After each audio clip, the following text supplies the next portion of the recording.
that more truth will come out. One last thing about the Oklahoma City case, and then I want to talk about the Fully Informed Jury Association and things that we're doing, is there's been some limited publicity on this. There's a number of FBI agents that are coming out and talking or wanting to talk about what they knew and what they know about the Oklahoma City case. One of them is Dan Vogel, who was a former agent in Oklahoma City, was the head of that agency for a period of time. And he, along with some other agents, have taken David Shippers as their legal counsel. You might remember David Shippers was the former House legal advisor when the House Republicans tried to bring impeachment proceedings, and they did bring impeachment proceedings and impeached President Clinton. He's now in private practice, and they went to him getting legal counsel because of the problems that they perceived they were going to possibly get into. And so David Vogel and several other agents are wanting to tell what they know about the Oklahoma City case, including the Middle Eastern perpetrators that they were pursuing, and then were told early on in the case to back off. Don't pursue those anymore.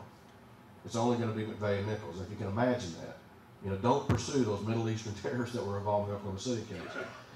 A recent agent, one of these agents is actually still an agent for the FBI, and there's a lot of information we don't know about his case. His name is Robert Wright. His name just was revealed about just a few weeks ago. He has a suit that was filed by Judicial Watch on his behalf as essentially a whistleblower. And he's an agent out of Chicago, and we do know this about his case, that he was pursuing, in addition to other agents, Middle Eastern terrorists, and that he was told to back off. He even had, according to him, information and evidence to bring charges against these people and to take them into custody. But he was repeatedly told to stop that pursuit of those Middle Eastern terrorists. And even says in this suit, his statement is, if he and other agents had not been pulled off of the pursuit of Middle Eastern terrorists, that he believes that the 9/11 event may not have actually happened if they would have been allowed to pursue them. Big case that hopefully will bring some more fruit. But the government sure has a burden on them with all of these mounting problems. And the truth will come out. It's the nature of truth. More of it will come out. Just like in the tax issues, tax and income tax, just like in jury rights and criminal justice procedure. I mean, I know as much as you do how frustrating it is, and how defeating it seems sometimes when you see how much power they have. But you know, they're afraid of us. They're afraid of us, and they're afraid of information, and they're afraid of the truth. And I believe if we just keep doing what we're doing and bring more people on board, inform and educate more people. Forget the ones that have got their heads stuck in the sand or somewhere else, or their ears are just closed. Forget them. Go into somebody else. Go to someone else, because there's enough people out there. And there are people that want to listen, that people that want to know. There's people that know something's wrong. There's a lady in Oklahoma City that's become a real activist in the Patriot movement.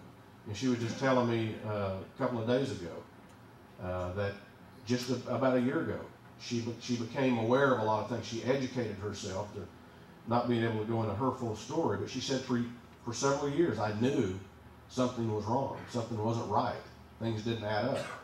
And she came to a time in her life when kids grew up and other things happened that allowed her to educate herself. And she said, she said it herself, it's true. There's enough people out there that will listen. Forget the ones that won't or that can't, and go into somebody else. And I believe we can win this battle. You know, how many people are aware of the Fully Informed Jury Association? Okay, if you're not, I've got free literature over there on our table. The yellow brochures are free. I have one, but what am I doing with it? Covered up under here. There's free literature. There's a yellow brochure, and then our newsletter is free. Come by and take one. The Fully Informed Jury Association has been around for almost 15 years. And it was started by a number of patriots, a number of activists. Thank you. And by the way, this is David Plum, I tell you, if I didn't go back and visit him a minute ago, I'd probably be so tight and crunched up, I'd probably fall over off the stage by now. He's got that table back there, and he gives massages, and he did a great job. You ought to go back and see him in a few minutes. He's got a table. I think he gives massages for what, $8 for 5 minutes or something like that, or more if you want it. So, excellent job. Go back and see him. Was formed by a number of patriots years ago to inform and educate the public and reestablish the true role of the jury in our system of government. And that true role is that when you serve as a juror in a trial, you stand in judgment of not only the facts of the case, but actually on the law itself. You can choose whether or not that the law is good or bad, or that it wouldn't serve justice maybe to apply the law in the particular case at hand.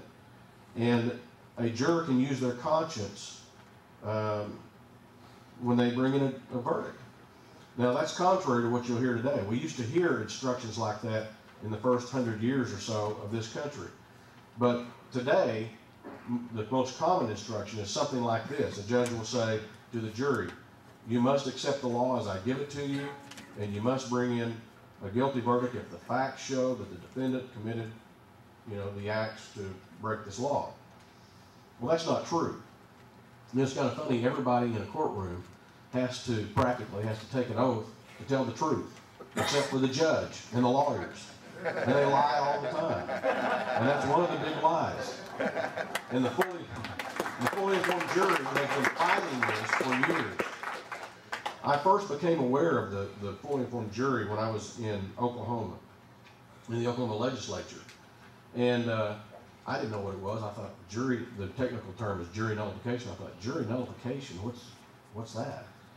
And so this constituent, who had been an activist with FIJA, as it's known, gave me a lot of literature like the yellow brochure and other information. And as I read it and learned about what it was all about and found out, one of the things that really kind of turned me on about it is how much it affects just practically everything in our system of government, in our culture. Because if you think about it, when somebody learns of their power and their rights and responsibilities as a juror, I mean, you automatically learn what your rights are as a citizen. You learn of this relationship between the citizen and the government, the government, the public servant, and the sovereign citizen. The correct relationship. And it really put a light off in my mind of how important this was and how much it can have an effect on all of the issues out there that are problems that we deal with today, that we talk about in a conference like this. The American Bar Association wrote a few years ago about the Fully Informed Jury Association, that it drew its support from a wide and unusual spectrum of political thought, from the National Rifle Association to gun control advocates, from abortion rights supporters to their opponents, and from backers of marijuana legislation to law and order types. The appeal of FIJA crosses the full spectrum of American lifestyle and ideology because FIJA's goals reflect the goals of those who are alert to the fragile liberties of Americans.